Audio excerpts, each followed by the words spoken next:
ગુજરાતનો આવાજ।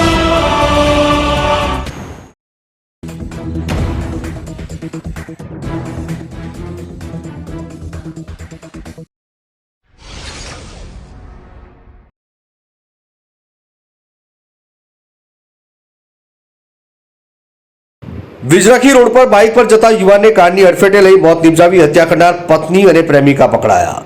જામનગર જિલ્લાના કલાવાડના એક યુવાનના બાઇકને વિજરાખી રોડ પર એક મોટર ઠોકર મારી દેતા પછી બાઇક ચાલકનું મૃત્યુ નીપજ્યું હતું। આ બનાવ અકસ્માતનો ન હોવાથી પોલીસને ઊભી થયેલી શંકા પછી મોટર ચાલકની કરાયેલી પૂછપરછમાં ચોંકાવનારી વિગતો ખુલી છે।